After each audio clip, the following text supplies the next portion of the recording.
Hi Earth Angels and Divine Beauties! Kamusta? Ito po si Divine Tarot 888 for your general love message para sa araw na to. Para po ito sa kahit na anong zodiac sign. So, tingnan natin ang mga energies connected sa'yo ngayon. Kamusta kayo guys? Comment present para alam kong nanonood kayo. Na-miss ko kayo. Iba yung setup natin ngayon. I hope you like it. Okay. So, blessings restored. Ibig sabihin, bagong-bago tong energy na to at pinagdasal mo to eh. So, na-restore ngayon ito mga blessings mo. I-enjoy mo na lang talaga. Siyempre, magpasalamat ka kay God kung saan nanggagaling yung mga blessings. Forgive, peace, flow like water. Okay, so, nothing is permanent. Mukhang maraming change. Go with the flow ka lang. And piliin mong magkaroon ng peace sa buhay mo. Ano pa? Ano pang mga energies connected ngayon sa ating mga Earth Angels? Kakatapos lang ng new moon, di ba? Forward movement. Wow, joy from within. Okay. So, magpatuloy ka lang. And ang ganda nitong joy from within with the peace card. Kasi very peaceful yun. Enjoy. Okay, napaka-optimistic ng mga cards. Surrender to God. Begin again. Wow. So, iba-iba man kayo ng situation, pero sinasabi dito, isurrender mo yan kay God. Okay? Kung challenging man yung situation mo ngayon, si God ang bahala sa'yo. Pwede ka ulit magsimula. Kasi andito na yung blessings restored mo. Love towards yourself. Priority mo dapat yung pagmamahal sa sarili. Yeah, yan talaga yung pinakauna. Transform. Okay, so ito yung pinakapunto dito. This is a transformation na nangyayari sa'yo ngayon. Pwede kang magsimula ulit. Walang dapat alalahanin. So, ano bang energies ang connected ngayon sa ating mga Earth Angels and Divine Beauties? At sa person nila, tingnan natin. Oh, the Emperor. Si Divine Masculine. Parang malaking mensahe to kasi si Divine Masculine agad yung nagpakita. Knight of Wands. Okay, gustong mag-reach out itong si Divine Masculine at very passionate yung energy. Pero, hindi siya sure kung matatanggap mo ba siya, kung i-reciprocate mo ba yung passion na gusto niyang ibigay sa'yo, or ibig sabihin, magiging favorable ba sa kanya yung effort na gagawin niya, if ever. So, kinukonsider niya yung mga bagay-bagay. May mga obstacles din kasi siya na yan din yung humahadlang kung bakit hindi siya makamove agad sa'yo. Pero definitely, there is this very passionate energy. Baka may kang Sagittarius or Aries, although this can be any sign. Fire sign, Aries, Leo, Sagittarius, or kahit hindi, okay? Okay, wow. King of Wands. Magta-try siya ulit. Wow, the Empress. Oh my gosh. In love sa'yo. Okay, grabe naman to. Ano nangyayari dito? Okay. So, nakikita ko din yung energy mo. Kasi si Empress Divine Feminine. Ano ba yan? So, okay. You attract love and at the same time, nag-a-adjust ka. So, ang nakikita ko sa'yo, strong ka kahit ang dami mo na ding naging challenges, pero talagang nahihil mo yung sarili mo and you rise stronger. And ngayon dumating ka sa point na talagang the Empress yung card eh. So, you attract abundance, love. Okay. You also create your dream life. Queen of Wands. Queen of Wands and Queen of Swords. Oh. So, hindi kayo okay. Bakit nakikita ko dito merong issue ng pagsiselos? Okay, merong other person na humahad lang sa connection ninyo. pwedeng family niya natutol sa relationship ninyo. At may sinasabing hindi maganda. Kasi kita mo si Queen of Swords, nakaangat yung isang kamay niya. Pwede yan, family nitong si Divine Masculine, or ex niya, or someone else, or this can be anyone. Basta may nakita ko dito, may other woman or other person. Ayan, yan yung si Queen of Wands. So also, nakikita ko rin dito, dahil din sa may humahad lang sa connection ninyo, kaya yung energy mo ay mas pinipili mo na mag-focus sa mga options mo at hindi seryosohin itong si Divine Masculine. So, yeah, hindi mo siya masyado siniseryoso. Okay. Queen of Cups. Knight of Cups. Oh my gosh. Alam mo, super romantic love. Iyan yung nakikita ko dito. Pero bakit ganun? Parang, yung isa nakaharap dito, yung isa naman dito. Bakit ganun? Tingnan natin King of Swords, King of Pentacles. So, may nakita ko dito na mahal mo nga siya, pero mas pinipili mo na mahalin yung sarili mo kaysa siya. Samantala, itong si Divine Masculine, nakafocus siya sa finances, stability, career, at ginagamit niya yung utak niya. Meron din siyang kadil na karmic connection kaya hindi din siya makapag-focus 100% sa relationship or sa love. Knight of Swords, Queen of Pentacles, King of Cups. Oh my gosh. Parang ang lungkot nito. Ang sasabi ko dito, nakatrap siya sa isang situation na kailangan niya munang ayusin. Kahit ang totoo niyan, ikaw talaga yung mahal niya, gusto niya makasama. Pero nagtitiis siya at feeling niya kasi na walang tumutulong sa kanya. Kaya nalulungkot siya. Grabe. Nakakalungkot naman. Okay. Ano ba ang mga gusto niyang sabihin sa'yo? Tingnan natin. Mga mensahe. From the Divine Masculine. So, general reading po ito guys Hindi po ito sa lahat nagre-resonate. Kasi for this reading today, yung nasagap natin is si Divine Masculine tsaka si Divine Feminine. Okay.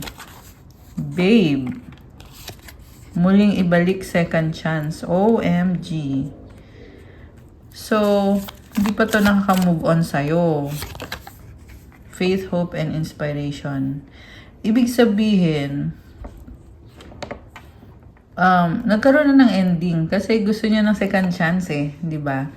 Faith, hope, inspiration. So, masaya pa rin siya kasi umaasa siya na magiging okay kayong dalawa. Usap tayo, talking. Okay, mag-uusap pa lang kayo or baka nag-uusap na kayo. Friends, getting to know. Okay. Pwedeng, friend zone kayo. Okay, at gusto niyang in a relationship. So, gusto niyang i-level up or ibalik sa dati. Kaya nga muling ibalik. Entitled, toxic. Make out lang. Okay. So, merong very, very passionate na energy. Na, hindi pa siya naka-move on Naalala niya yung mga passionate na moments. Okay. Forever soulmate. Oh my gosh. Self-love. Deadma. Nakakaloka. Bakit deadma? Okay. Mukhang may deadmahan dito. Okay. Yes. So, forever soulmate. So, parang nagkukunyari lang siya na wala siyang pakialam. Pero, nakikita ka niya as soulmate niya. Angry, naiinis, ego. Okay. Ayusin natin, reconciliation. So, ayan, very clear na mukhang nagkaroon ng pag-aaway kasi merong angry may naiinis, di ba? Kaya gusto makipag-ayos ng reconciliation. Oh, take me back, reconciliation ulit. Oh my gosh. Guys. Secrets. Ayun lang, may secrets. Nagtatago. Pabago-bago daw. OMG. So, ibig sabihin, guys, andun na siya sa na-obsess siya kasi gusto niya magkaroon ng reconciliation sa inyo. Pero, biglang nagtatago kasi may mga sikreto. Kaya, pabago-bago din. Oh my gosh. Anong nangyayari? Bakit ganon? So, ayan, kailangan mo din i-consider yung mga bagay-bagay kung very passionate sa yung isang tao. Pero at the same time, may mga tinatago naman din siya. 'Di ba? Syempre, sasayangan mo pa ba yung energy mo? Kung alam mo din naman na, kumbaga, hindi siya 100%.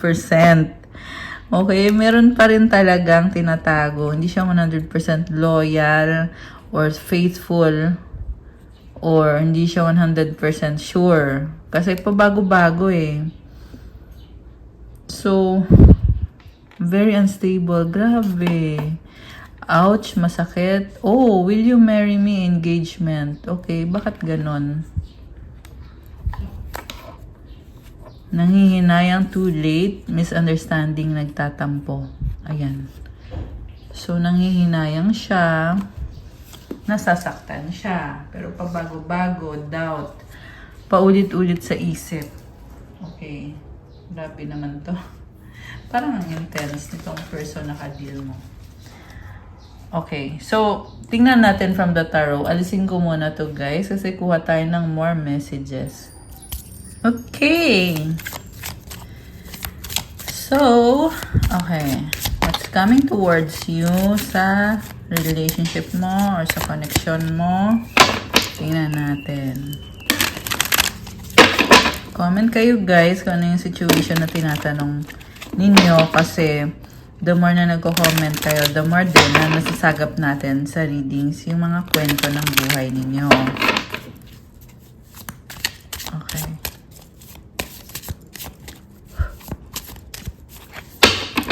Okay. We have 7 of Cups. Okay, merong nasi-stress dito, pero yung stress mo, sobra kang nakafocus sa negative. Kaya kailangan kumalma. Okay? Kalma lang. Kasi ang daming magagandang bagay sa paligid mo, which is, dun ka nalilito.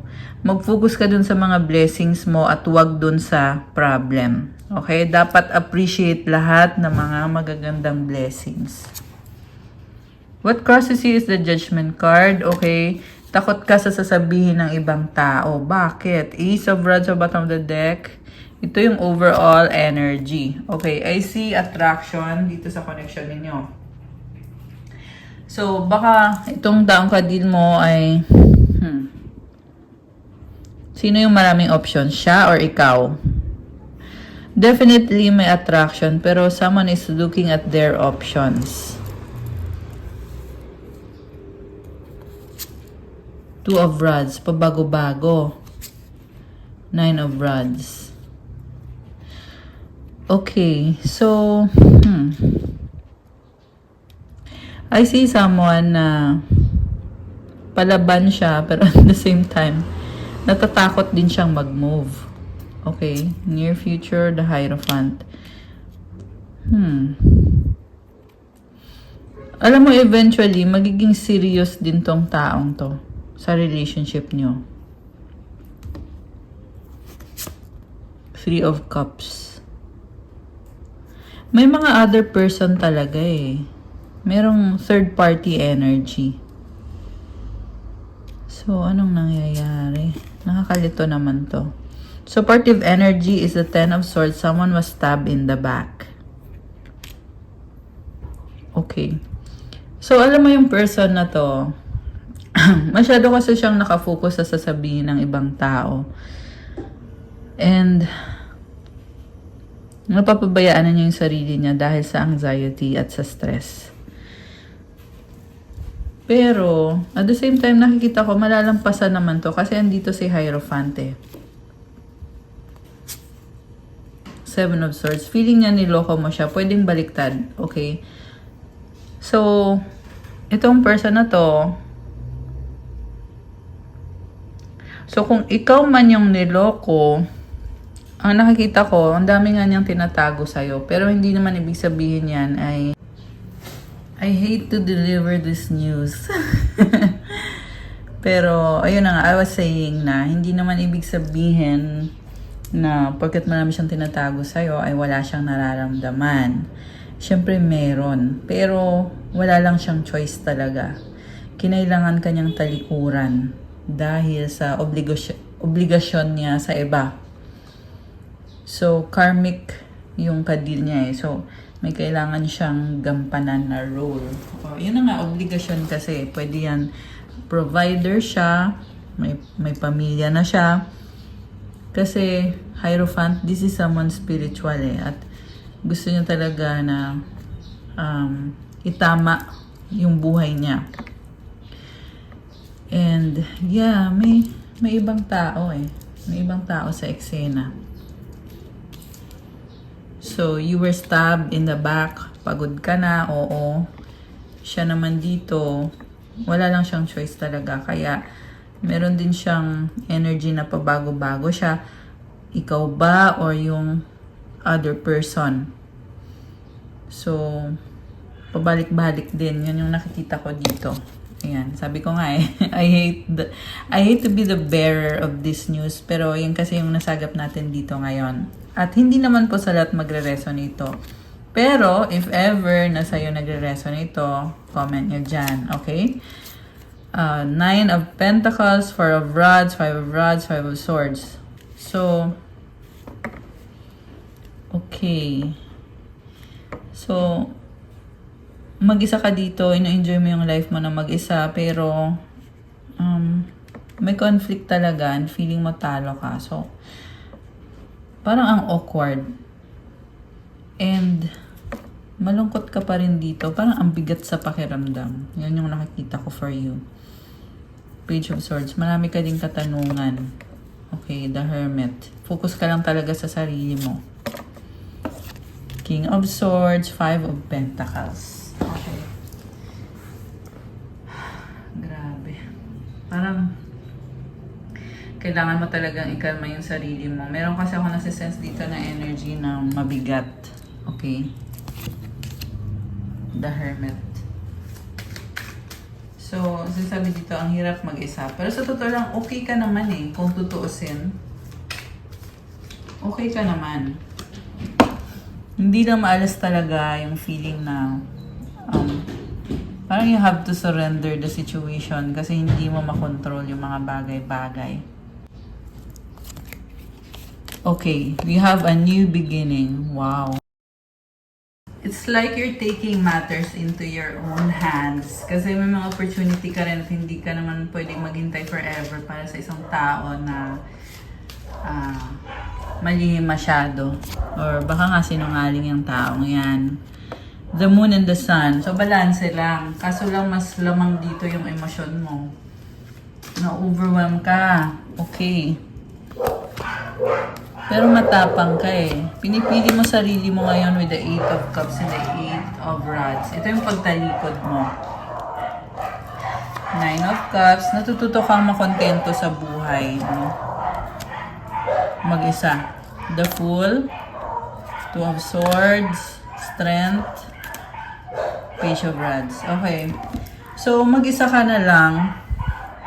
Pwede nangyari na to sa past, pwede ito nangyayari ngayon, or mangyayari pa lang. Pero, nakikita kita na binili mo mag-isa, pinili mo sarili mo, hindi mo kailangan makipag-away. Kinakalma mo lang yung sarili mo, pero bago na yung treatment mo sa person, sa sitwasyon, nag-iba ka, may nagbago. Magician, 6 of Rods, and the 3 of Rods. You're moving towards victory and success. Ready ka na. And na-attract mo ngayon yung abundance. It's like you're better off dito sa bagong simula. Very independent and strong ka. With the Magician, nasa sayo na lahat ng tools na kailangan mo para umusad, magkaroon ng pagbabago, forward movement, Creativity. Okay, the Lovers. Four of Cups. The World. Okay. Wow. Grabe. Minahal mo siya, pero ayaw mo na, bibitawan mo na. Ito na yung ending. And new beginning. Ace of Cups. Ito na yung new beginning na yon. Focus ka sa trabaho mo or sa pagiging independent mo. May masakit pa rin. Okay? For some of you guys, merong sakit ang ulo. Pero you are strong. Okay, mas optimistic ka na ngayon dito sa bagong simula.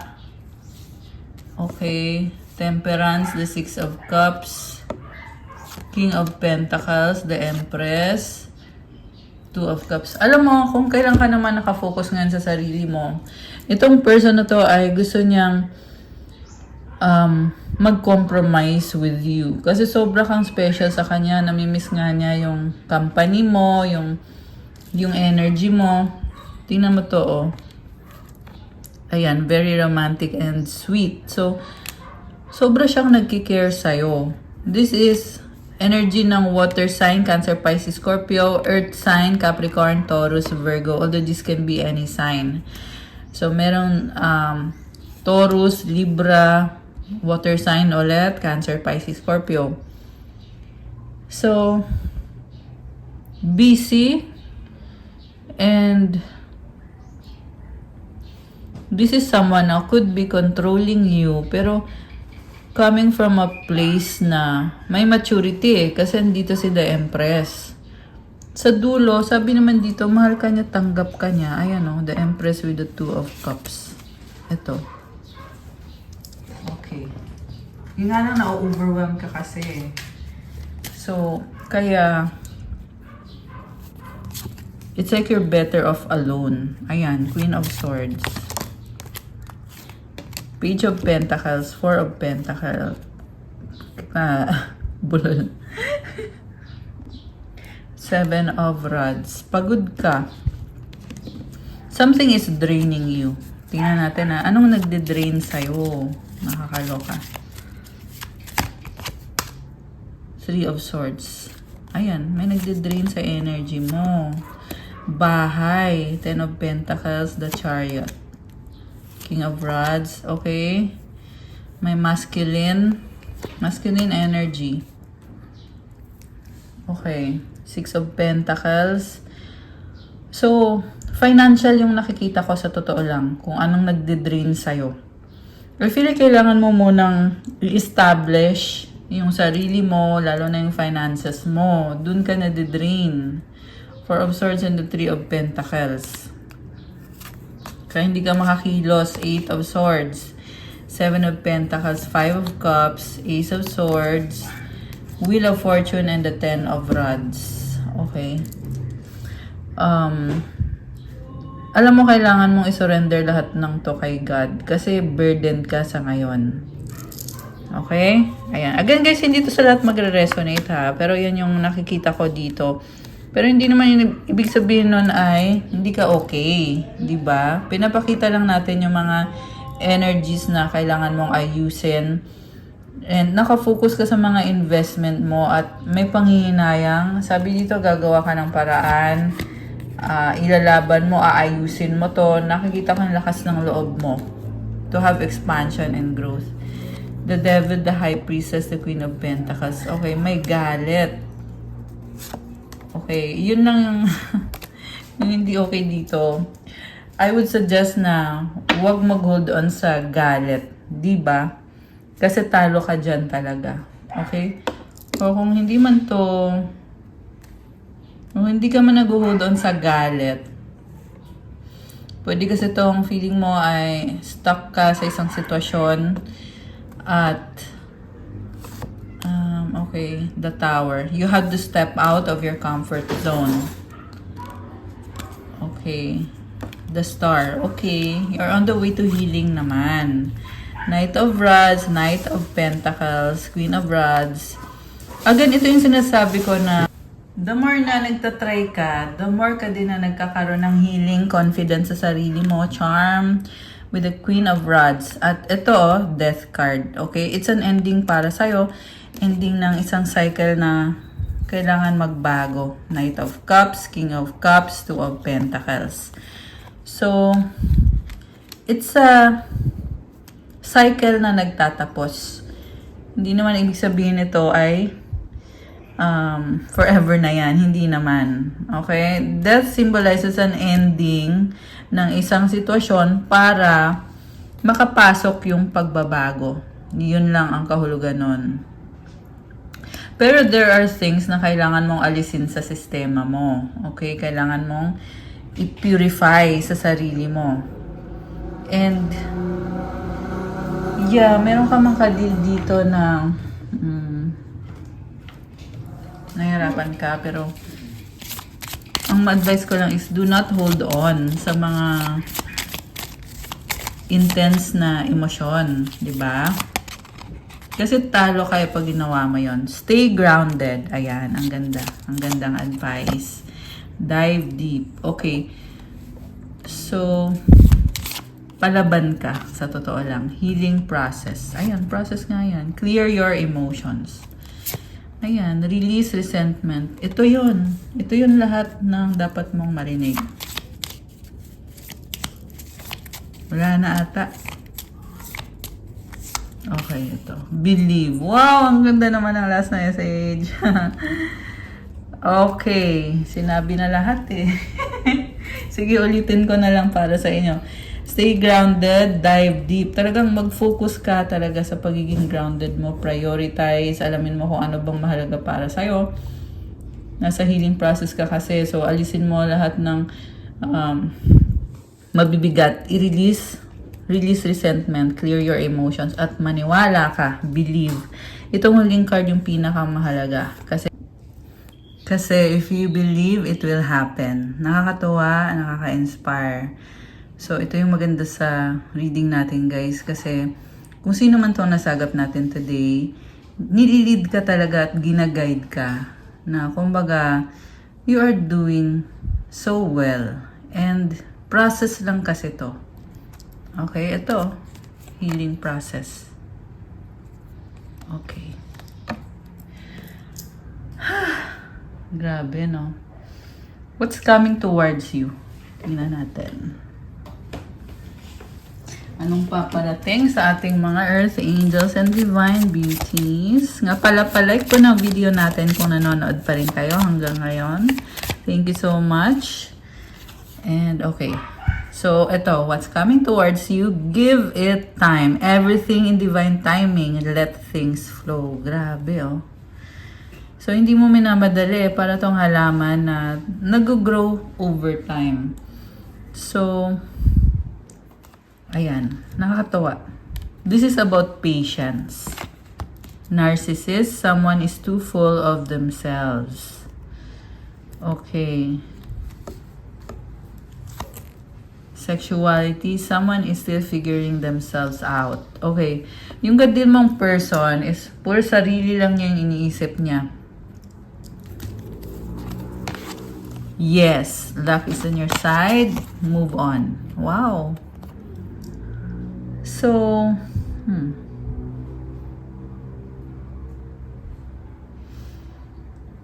So, nakikita ko dito, kailangan mo bigyan ng time itong situation na may kadikang person na hindi nga kayo okay. And, yung sa pag-move on mo, nag-yes eh. So, it's a blessing para sa'yo.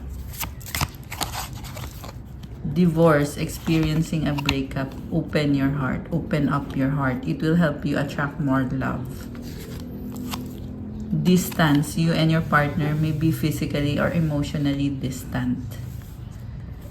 Okay. So, may nagre-resonate dito na, ito na nga, nag-divorce kayo or naghiwalay kayo. And, like I said, nasa process ka kasi. Ayan. So, have faith. Keep the faith and believe. Date night. Get ready to be wined and dined. Oh. Commitment, things are getting serious. Air sign, Gemini, Libra, Aquarius. No, it's not the right time. Okay. Ayan. So, merong gusto mag-propose pero hindi matutuloy or hindi pa ito yung tamang panahon. Hindi naman to sa lahat magre-resonate. Okay? Pero kung if ever kayo to, comment nyo dyan. Message galing sa mga angels mo. Okay, alisin ko muna to, guys. Okay. So, ito yung message from your angels.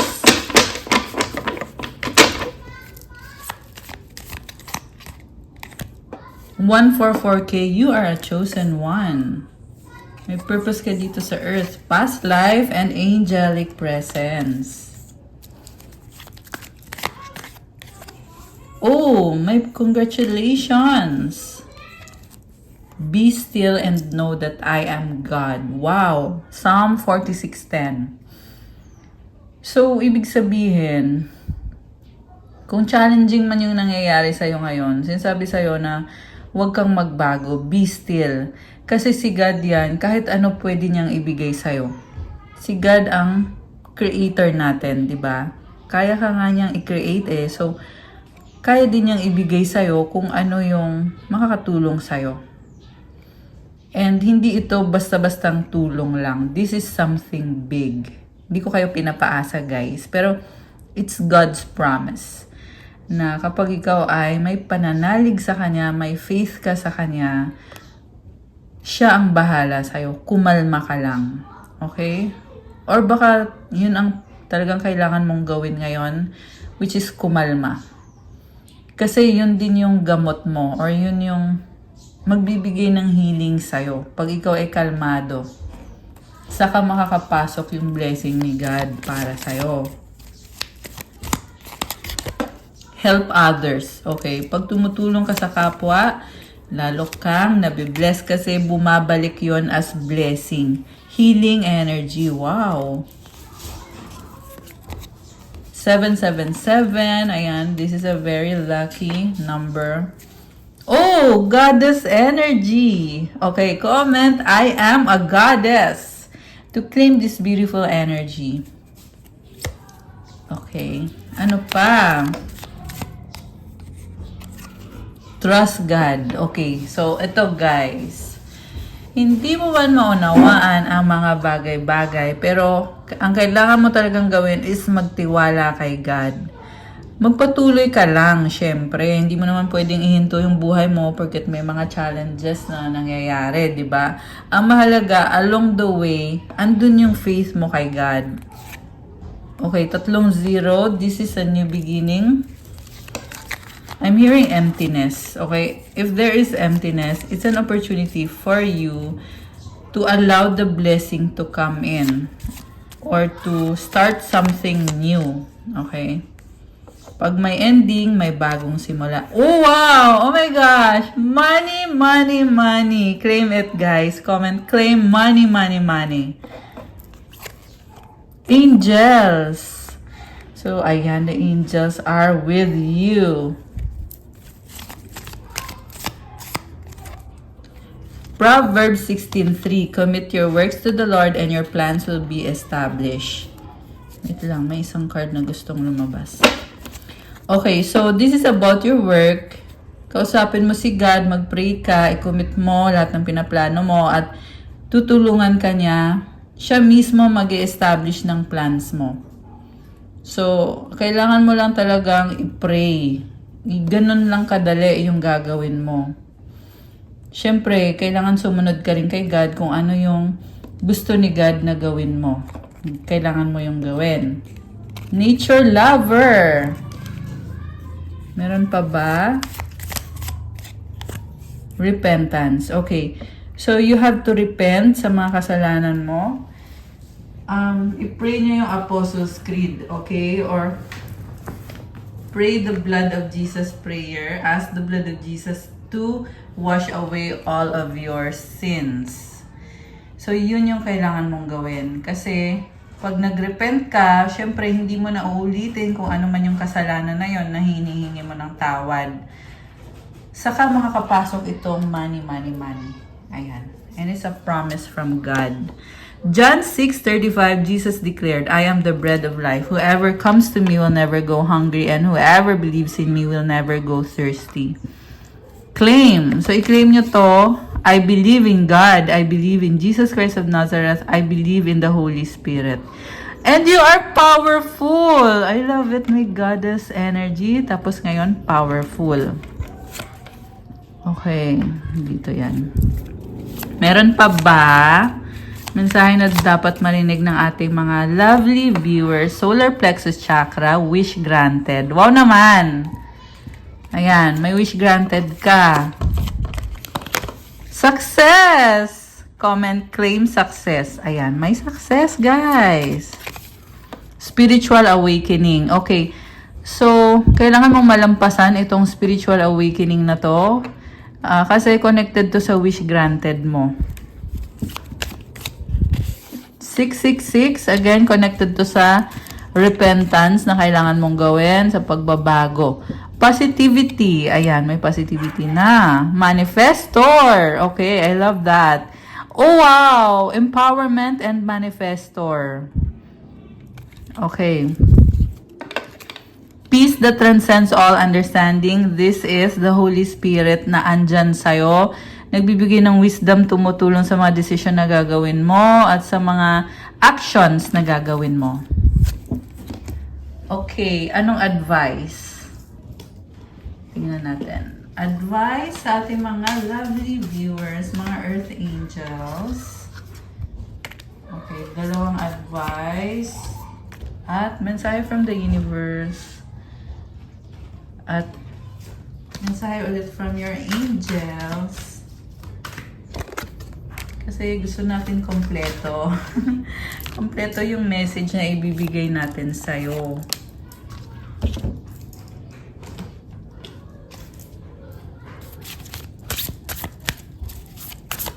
Okay.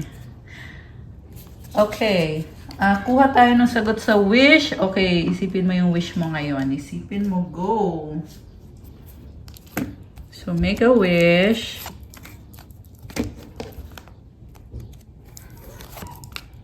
Okay, ready na ba kayo? Nabuksan natin ang sagot sa wish nyo. Comment ready now. Okay, ready na? O ano? Char. Okay, ang sagot sa wish mo ay...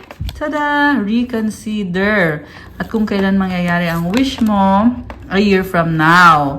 At ang advice sa'yo, be assertive. Oh. Bakit parang ang tagal nito? A year from now. At kailangan mo maging assertive. So, yung wini-wish mo, mukhang may kailangan baguhin dito or kailangan ayusin, kaya reconsider. A year from now, there will be a blessing. Kailangan maging assertive ka. Or kailangan mong i-voice out kung ano yung kailangan mong sabihin dito sa sitwasyon na to. Okay. So, tingnan natin yung advice. Travel. Let every aspect of this trip unfold in harmony. May divine order arrange and handle every detail. I'll be guided easily and follow the leads as they are shown. Okay, may magta-travel or this can be a new journey, bagong sitwasyon. Relationship, I call in the infinite power of love to take over this union in every way. May it now fully belong to the divine. Let it unfold in the perfect way for each of us. I needn't fear letting go of control. My needs are always abundantly met. So let God handle your relationship for you. Hindi mo kailangan kontrolin ang mga bagay-bagay. Kasi okay na okay ka. So, si God ng bahala, ibibigay sa'yo kung ano yung para sa'yo. Ayan. So, baka mabigla ka pa kung anong ibigay sa'yo ni God. Diba? This is something na magpapasaya ng puso mo. Oh, you are an Earth Angel! Wow, guys! I love this. Thank you, angels, for inspiring me to be more like you. Ang ganda. Glowing ka dito. Ayan, para sa'yo talaga to, sa Earth Angels natin na nanonood. You have spiritual abundance. Thank you, angels, for blessing me with infinite abundance. Ay, nakakatuwa naman. So, dahil din yun sa pagtulong mo sa kapwa mo, Kaya nakakatanggap ka ng spiritual abundance. Change and transition, Archangel Azrael. Thank you, Azrael, for leading me safely through this change. Loved one in heaven, thank you, loved ones in heaven, for drawing close at this time. Okay, may transformation na nangyayari. Pero wag mag-alala kasi tinutulungan ka ng angels mo at ng ancestors mo. I find deeper meaning and personal growth amid the discomfort. So, yung mga nangyayari sa'yo, may kahulugan yan, medyo malalim, pero nagkakaroon ka ng growth. Kaya magpatuloy ka lang, lumaban ka lang, have faith in God, syempre, mag-pray ka. Ayan. So that's all for our love message. Please like, comment, subscribe, hit the notification bell. Gusto kong mag-thank you sa ating 156,000 subscribers. Thank you so much. I love you so much, mga Earth Angels and Divine Beauties. At dahil dyan, magkakaroon po tayo ng pa-raffle sa aking 6th year anniversary dito sa YouTube. Yung anniversary ko is June 5. So, ang ipaparaffle po natin is tarot reading, private reading. Okay? There will be 3 winners. I-announce ko yung mechanics sa mga susunod na love message. So, kung sino dito ang gustong magkaroon ng private reading at libre, so you can participate in this anniversary surprise paraffle natin, guys. And make sure na nakasubscribe na kayo, palike ng video, hit the notification bell para ma-update kayo pag nag-upload na ako ng ating susunod na love message para sa susunod na mga instructions. I love you so much, guys. And for those nga pala na nagtatanong kung paano magpa-private reading sa akin, message lang po sa Viber or sa WhatsApp. Nasa description box na po yung contact details. Oh, by the way, promote ko lang yung aking Instagram. If you want to start your crystals journey, may mga crystal bracelets po. Marami po at iba-iba. Tutulong sa'yo para gumanda yung aura mo, magbigay ng vitality, at marami pa iba-ibang benefits. Merong pang attract ng love, attract money, help you focus, mental clarity, vitality, attract ng prosperity and abundance, good health. Marami pang ibang benefits, guys. Self-confidence, self-esteem, pang-open ng mga chakras mo, and protection. Okay? So, message nyo na lang ako sa Instagram. Siyempre, pa-follow din ang aking Facebook page. Thank you again, Earth Angels and Divine Beauties. I love you guys. So, until the next love message, have a good day or night kung kailan nyo man mapanood to. God bless and stay safe. Bye!